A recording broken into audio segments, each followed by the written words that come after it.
Alright guys, I'm back with another chapter in 2 Samuel. We're in 2 Samuel chapter 8, where the header reads, David conquers the surrounding nations, David's military victories. And we're going to get right into it. After this, David defeated and subdued the Philistines by conquering Gath, their largest town. David also conquered the land of Moab. He made the people lie down on the ground in a row, and he measured them off in groups with a length of rope. He measured off 2 groups to be executed for every 1 group to be spared. The Moabites who were spared became David's subjects and paid him tribute money. David also destroyed the forces of Hadadezer, son of Rehob, king of Zobah. When Hadadezer marched out to strengthen his control along the Euphrates River, David captured 1,000 chariots, 7,000 charioteers, and 20,000 foot soldiers. He crippled all the chariot horses except enough for 100 chariots. When Arameans from Damascus arrived to help King Hadadezer, David killed 22,000 of them. Then he placed several army garrisons in Damascus, the Aramean capital, and the Arameans became David's subjects and paid him tribute money. So the Lord made David victorious wherever he went. David brought the gold shields of Hadadezer's officers to Jerusalem, along with a large amount of bronze from Hadadezer's towns of Tebah and Berothai.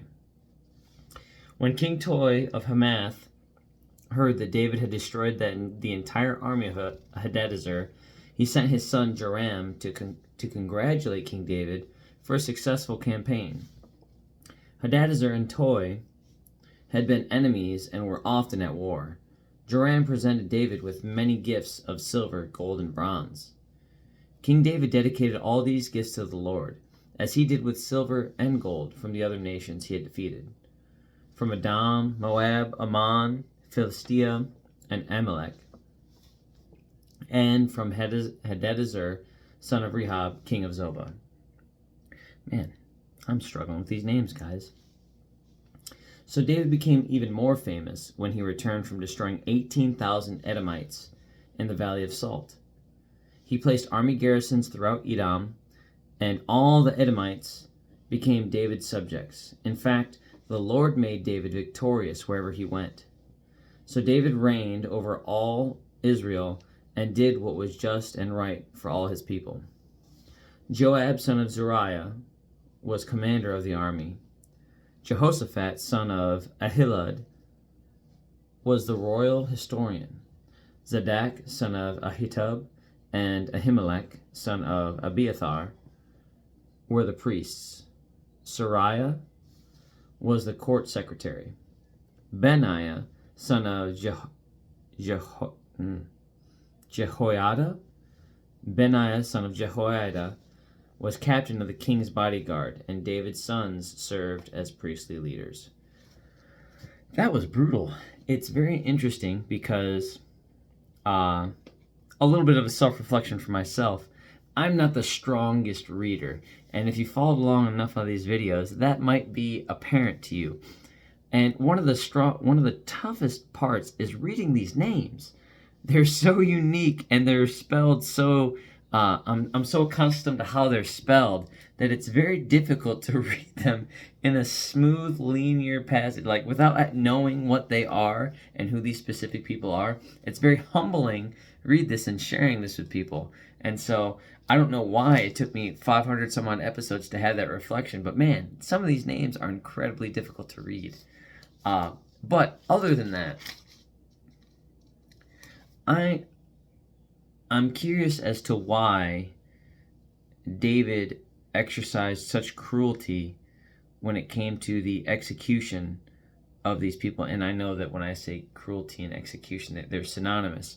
But in the ways that he did that, killing 2 times as many as those he chose to spare,